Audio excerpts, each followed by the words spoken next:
बहुजनों के लिए असली पार्टी बहुजन समाज पार्टी है। और आज हम बहन कुमारी मायावती जी का जो है 66वां जन्मदिन मना रहे हैं। इस संकल्प के साथ मना रहे हैं कि 2022 में आदरणीय बहन कुमारी मायावती जी 5 बार मुख्यमंत्री बनेंगी। और रही बात उन लोगों की जिन्होंने आज पीसी करी है, उन पे था ही कब?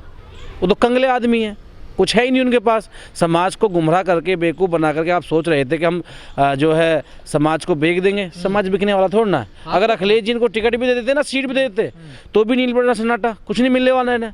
अब जो आदमी अपने घर में से एक पार्टी को वोट नहीं दिलवा सकता, उनकी जो बेटी हैं वो तो वोट करेंगी बीजेपी को, और हो सकता है उनकी पत्नी भी वोट करें बीजेपी को, मगर वो कह रहे हैं कि मैं जिताऊंगा सपा को, और कह रहे हैं कि नई सपा है।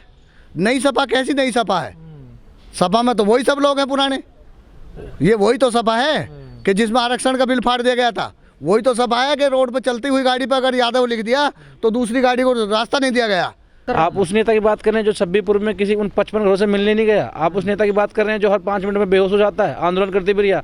आप उस नेता की बात कर रहे हैं जो 96 बच्चे जेल पुचवा दिए रविदास आंदोलन में। आप उस नेता की बात कर रहे हैं जो रोड कभी गाड़ी पे चढ़ जाता है, कभी तलवार दिखाता है। हम तो नया जब जानते, जब आप जो है आपने दोबारा सिखपाल जी को ले लिया जिन्होंने गैस आउट कांड कराया था, तो ये तो वही पुराने लोग हैं।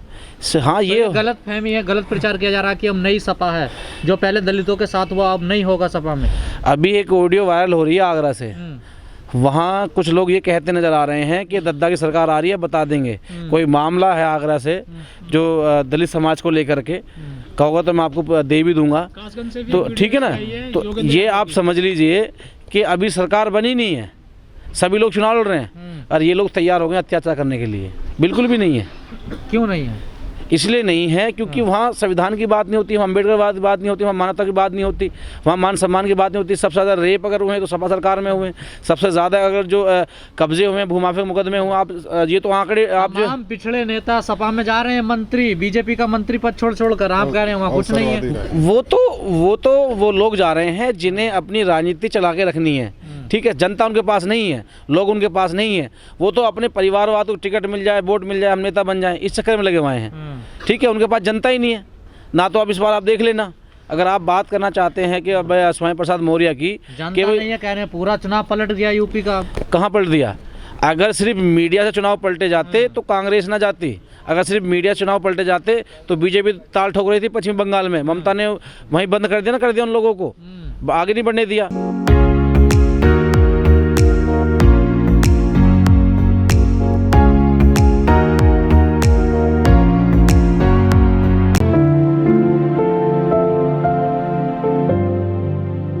पिछले कई महीने से जब अखिलेश जी से वहाँ बैठ करके उनके साथ मलाई मार रहे थे, रसगुल्ले मार रहे थे और आदरणीय बहन कुमारी मायावती को बदनाम करने का प्रयास कर रहे थे, जब उन्हें नहीं लगा कि अखिलेश हमारे दलितों के हैं या नहीं है, अब उन्हें टिकट नहीं मिला, उन्हें सीट नहीं मिली पूरी जो चाहते थे, तो अब उनको लगता है कि अब अखिलेश गलत हैं।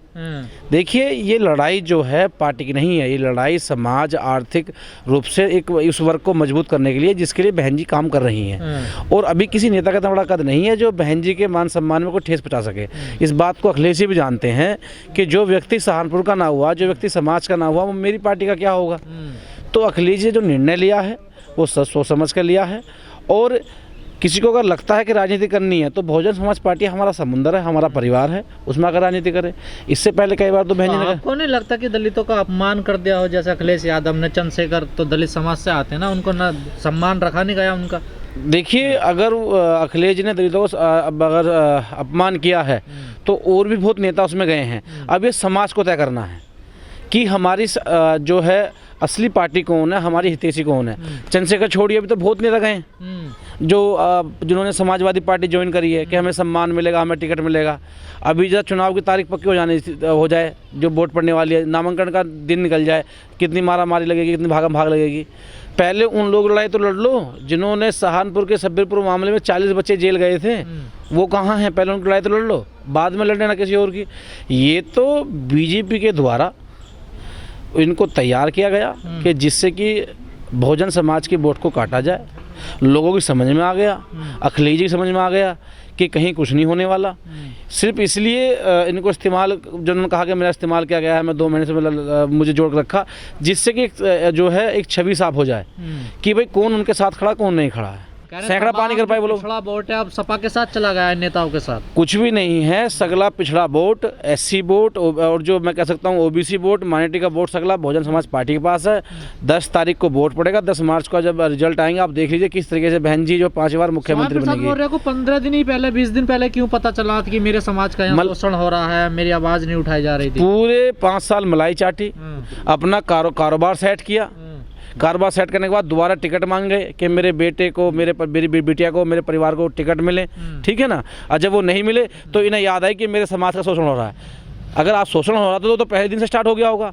6 महीने में, साल भर में, तुम्हें 5 साल बाद याद आई जब आचार संहिता लग गई। बीजेपी में सांसद बनी हुई, वो कह रही है मैं माननीय मोदी जी के नेतृत्व में काम करूंगी। ये तो दोहरी चाल है ना। अभी मुकदमा के निकल के आया है जिससे कि इनके बिजनेस खराब ना हो जाए, ED के छापे ना पड़ जाए, CBI छापे ना पड़ जाए। तो ये आप राजनीति देखो ना कि जो उनका ब्लड है, जो बेटी है सगी उनकी, वो कह रही है मैं मोदी जी में विश्वास रखती हूँ, ठीक है। वो कह रहे हैं कि जो भाजपा काम नहीं कर रही, तो जनता को किस समाज का दम घुट रहा मेरे घर, बेटी मोदी जी के साथ। हाँ, तो ये दोहरी चाल समाज समझ रहा है ना कि राजनीति किसे कही है? समाज को बेचने के लिए लोग समाज सेवा करते हैं, राजनीति करते हैं समाज के लिए। ये तो समाज से राजनीति कर रहे हैं, तो समाज के साथ धोखा कर रहे हैं लोग। बिल्कुल धोखा हो रहा है। अरे ये जो धोखा समाज के साथ कर रहे हैं, समाज के साथ इस बार ऐसा धोखा करेगा जब 10 तारीख को वोट गिना जाएगा कि इन्हें पता नहीं लगेगा क्या है। स्वामी प्रसाद मौर्य ने कल अपनी स्पीच में कहा है कि मैं जिस पार्टी को छोड़ देता हूँ खत्म हो जाती है वो। बहन जी की तरफ निशाना था उनका। देखिए स्वामी प्रसाद मौर्य जी, सिर्फ आपके कहने से पार्टी खत्म नहीं होती और ना आपके करने से पार्टी बनती है। बहुजन समाज पार्टी तरफ उनका इशारा है तो लाखों करोड़ों लोग आज भी मान्यवर काशीराम साहब, बाबा साहब के मूवमेंट के काम करने के लिए आदरणीय बहन कुमारी जो आस्था रखते हुए काम कर रहे हैं। हम पहले भी जीते थे, आगे भी जीत रहे हैं और हम जीत कर बढ़ रहे हैं। और ये तो समय तय करेगा कि तुम्हारे एक व्यक्ति के कहने से पूरा मौर्य समाज या पूरा बहुजन समाज इधर से उधर नहीं होगा। चंद्रशेखर के लिए क्या कहना चाहोगे? जैसा वो कल पूरे दिन कार्यालय में बैठ रहे, उन्हें उम्मीद थी कि मैं भी सबके साथ शामिल होऊंगा, लेकिन उनको साथ शामिल नहीं। देखिए, जो लोग समाज के साथ धोखा करने जा रहे थे, कुछ लोगों ने उनके साथ कर दिया धोखा। भाई आप जय भीम कह करके, बहन जी का नाम लेकर के, मान्यवर काशीराम साहब का नाम लेकर के आप लोग समाज को गुमराह कर देंगे तो समाज गुमराह होने वाला नहीं है। उन लोगों को पता लग गया कि जो बहुजन मूवमेंट है, जो हमारा बसपा का वोट है, कोई काट ही नहीं पाएगा। ये ताल ठोक रहे थे कि हम बसपा का वोट काट देंगे, हमें आप गठबंधन रख लीजिए, हम तुम्हें चुनाव जो है आप सीट हमारी बढ़ा दीजिए तो हम चुनाव जीत कर आ जाएंगे। ऐसा कुछ भी नहीं है। तो उन्हें पता लग गया कि जो बहुजन मूवमेंट का वोट है, जो बहन जी का फिक्स वोट है, वो तो बहन जी के साथ खड़ा है, तो इसे देखकर हम क्या करेंगे। लेकिन हाँ, ये मैं कह सकता हूँ जो लाखों युवाओं के साथ भविष्य जो खेला गया, जो जिन पे मुकदमे लगे, जो लोग ये सोच रहे थे कुछ बदलाव होगा, अगर अब भी उनकी आंख नहीं खुली है तो फिर शायद कोई वो दिन दूर नहीं है जो आप लोगों का पूरा भविष्य खराब हो जाएगा। पिताजी को नहीं पता उनके साथ शोषण हो रहा है, बेटी के साथ शोषण नहीं हो रहा। ये तो इन्होंने जो कहा वो बिल्कुल सही कहा। ये तो अपना बिजनेस बचाने के लिए एक तरह से गुमराह किया जा रहा है।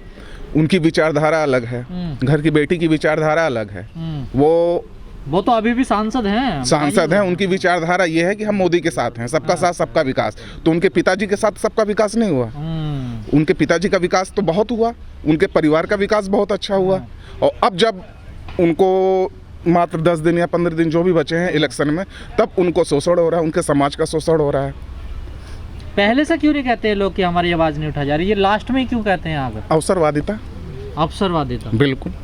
इससे अच्छा क्या उदाहरण आप लेंगे? समाज से कोई लेना देना? समाज का अगर ये लोग कल्याण करते, समाज की बात करते, तो आज उसी समाज को ये लोग बेच नहीं देते। कोई फर्क नहीं पड़ेगा। और इतना फर्क जरूर पड़ेगा, जो पहले लोग इल्जाम लगाए थे बहन जी पर, अब वो स्पष्ट हो गया है कि लोग अपने स्वार्थ के लिए किसी भी हद तक जा सकते हैं। और जो आपने एक बात कही थी कि बेटी बीजेपी में है कि मैं मोदी जी में विश्वास रखती हूँ और ये यहाँ पर है, जो अपने परिवार को बांध के नहीं रख पाए, जो अपने परिवार में एक सलाह नहीं कर पाए, जो अपने परिवार को एक तरफ में चलाओ, समाज को क्या चलाएंगे? मैं तो एक सीधा साधा मेरा एक सवाल है, मौर्य जी, पहले अपने परिवार में एका कीजिए, जब बाद में समाज में राजनीति करने आइए, ठीक है? डॉक्टर साहब लगातार बीजेपी से इस्तीफे हो रहे हैं। बीजेपी से इस्तीफे हो रहे हैं। लोग कह रहे हैं कि हमारा उत्पीड़न हो रहा, मगर 5 साल तक किसी का उत्पीड़न नहीं होता। और जब आचार संहिता लग जाती है, लगता है कि अब मंत्री पद का कोई महत्व नहीं है, तो उनके उत्पीड़न होने लगता है। भाव लेते हैं क्या लोग, भाव कि अब सरकार जाने वाली है, कौन सी आने वाली है, उसमें चले अब जो मंत्री पद मिल जाएगा, विधायक बन जाएंगे। जो लोग सरकार चला रहे हैं वो भाव तो लेते ही, उन्हें पता है क्या भाव, हमारा भाव गिरने वाला, दूसरे का भाव चढ़ने वाला, तो हम कहीं ना कहीं जाकर अपनी दुकान सजाएंगे। जिन लोगों ने बसपा से दुकान सजाई थी वो बसपा को छोड़कर सपा में चले गए। जिन्होंने सपा में अब नहीं हुई तो फिर वो तो बीएसपी नहीं बनाए थे ये सारे लोग। हाँ, नेता बीएसपी के हैं सभी लोग। स्वामी प्रसाद मौर्य जी विपक्ष के नेता रहे बसपा में, उसके बाद वो टूट के बीजेपी में चले गए और अब कह रहे हैं कि हमारा शोषण हो रहा है।